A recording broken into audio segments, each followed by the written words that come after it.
여러분, 자, 우리 그 퀴즈 다 확인하신 걸로 봤는데요. 네, 실시간으로 지금 퀴즈를 보고 있는데, 약간 선생님을 상대로 장난을 치시면 안 됩니다. 알겠죠? 자, 그래서 여러분들 교과서 반드시 지금 하는 부분은 굉장히 중요한 부분이니까 복습하셔야 됩니다. 자, 그러면 이번에 조금은 어려운 내용이기 때문에 자세하게 들어가 보도록 하겠습니다. 자, 우리 기본권은 굉장히 소중하다라고 얘기를 했었습니다. 근데 이 굉장히 소중한 기본권을 여러분 매번 필요할 때마다 사용할 수 있는가?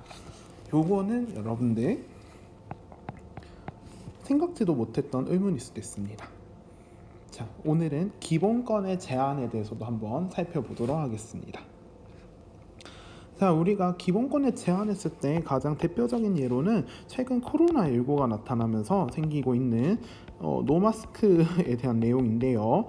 자, 여러분, 그 최근에 이렇게 턱스크를 하거나 제대로 이런 마스크를 거꾸로 쓰신다던가 아니면은 이렇게 노마스크를 하시는 분들 보면은 어떤 감정이 드시나요? 네, 선생님이 작년에 그 버스를 탈 때만 해도 선생님도 차마 마스크를 준비를 못해서 입을 막고 다녔던 적이 있었는데 굉장히 좀 따가운 시선을 받았던 것 같습니다. 그때 졸려서 마스크도 안 쓰고 나왔던 걸 실수를 했던 것 같은데요. 정말 반성하고 있습니다. 근데 여러분, 이런 얘기를 하는 사람도 있습니다. 아니, 내가 내 마음대로 나의 자유롭게 내 마음대로 나의 자유대로 마스크 쓰지 않겠다는데 이게 무슨 상관이야? 라고 자유권을 주장하는 사람도 있습니다. 실제로 미국이라든지 유럽에서는 이런 내용으로 시위를 벌이고 있죠.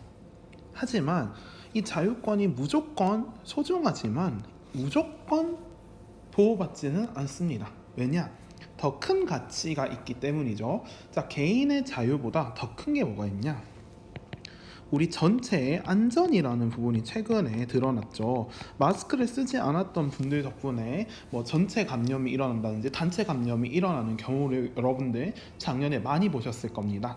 그래서 여러분들 더더욱 이제 우리도 안전과 행복을 위해서 이제 이 자유, 개인의 자유를 잠시 내려놓고 불편하지만 이제 익숙한 그런 마스크를 여러분 쓰고 계시죠. 그래서 이것도 하나의 기본권 제한의 한 가지 예라고 볼 수도 있다는 겁니다. 자, 그래서 기본권 제한에 대해서 한번 살펴보도록 하겠습니다. 기본권 제한은 도대체 뭔가? 여러분이 기본권을 행사할 때 다른 사람의 기본권과 충돌하거나, 충돌은 기본권끼리 충돌하는 경우입니다. 아까 전에는 어떤 거였을까요? 노마스크 같은 경우에는 자유권 대 보건권 뭐 이런 거겠죠. 네. 그리고 사회 질서나 공동체의 이익에 해를 끼치면 국가가 그 기본권을 제한할 수 있다고 했습니다. 그런데 우리가 이 공동체의 이익을 한자로 공공의 복리라고 한다라고 얘기했습니다. 그런데 이 굉장히 무시무시한 기본권의 제한은 쉽게 이루어지지 않습니다. 왜냐? 엄격한 요건을 국가에서 달아놨습니다. 만약에 이 제한이 쉽게 일어나면은 남용될 수 있죠. 그래서 국가 권력의 남용을 막기 위해서 굉장히 엄격한 요건을 충족할 때만 우리가 기본권을 제한할 수 있습니다. 그리고 헌법이나 법률로 기본권을 제한하는 경우도 있는데 요거는 바로 뒤에서 예시를 보여드릴게요.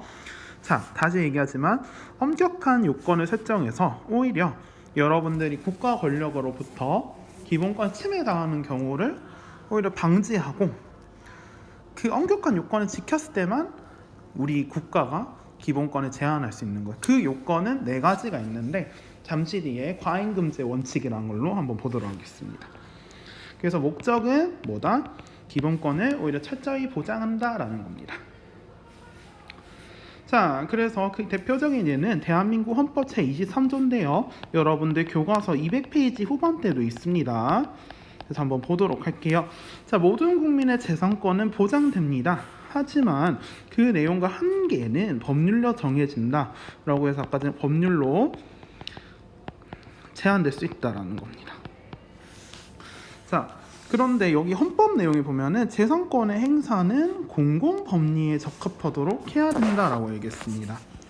자, 그래서 요거는 이제 소유권 공공의 원칙이라고 얘기했는데 옛날에는 소유권이 절대적이었어요. 그런데 이제 어떤 땅에 이제 사람이 우리가 이제 개발을 하기 위해서는 이 땅을 사야 될 때가 있잖아요. 근데 이 사람이 절대 팔기 싫다면 팔 수가 없었어요.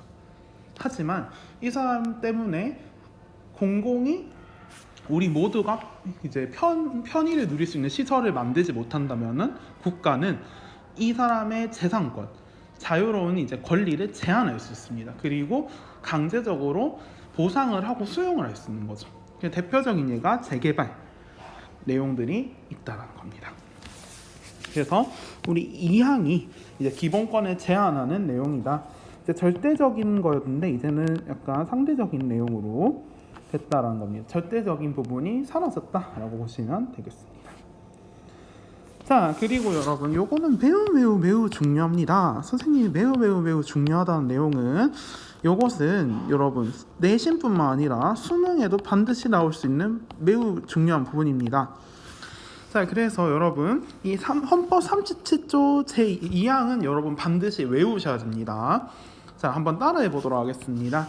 국민의 모든 자유와 권리는 국가 안전보장, 질서유지 또는 공공복리를 위하여 필요한 경우에 한하여 법률로서 제한할 수 있으며 제한하는 경우에도 자유와 권리의 본질적인 내용을 침해할 수 없다라는 게 이 헌법 조항의 한 부분입니다.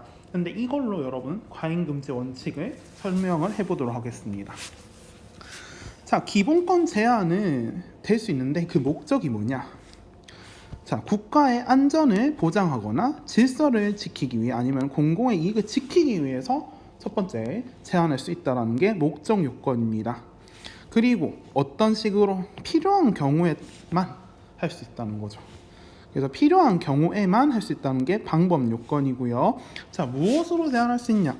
법률을 만들어서 제한할 수가 있습니다. 이게 형식으로 할 수 있다는 겁니다.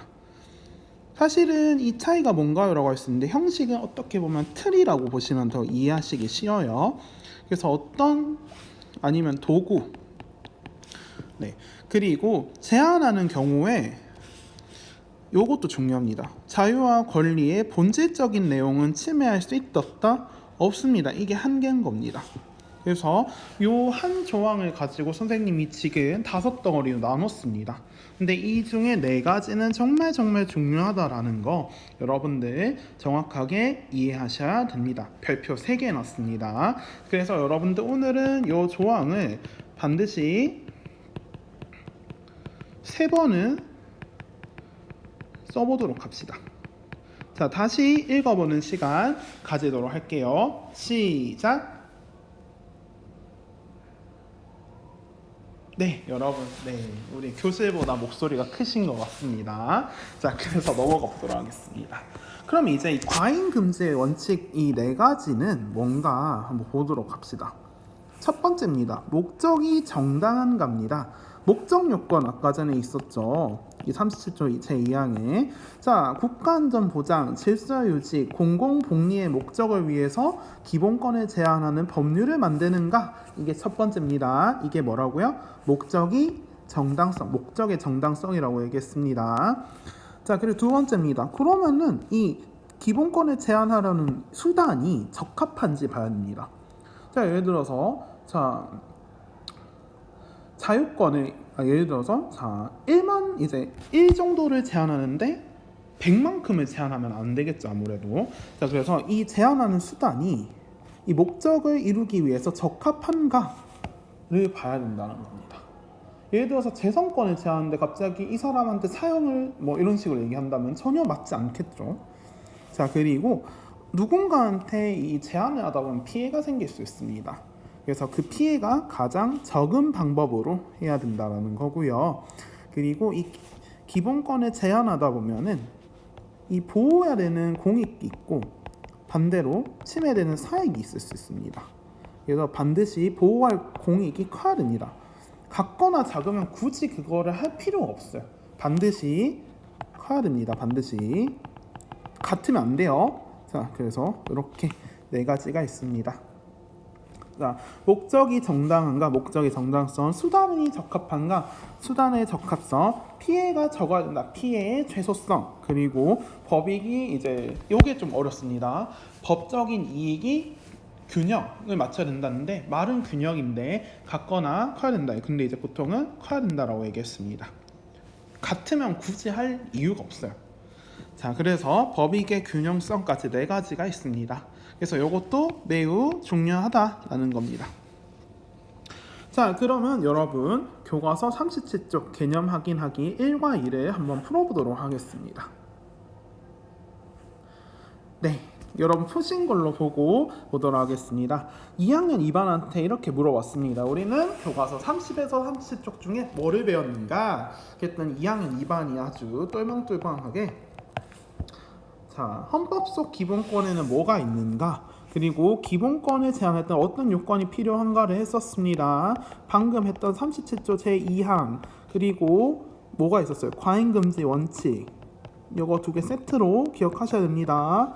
자, 그리고 헌법 속 기본권 5가지 여러분 뭐가 있었는지 한번 복습해보면서 읊어보시기 바랍니다.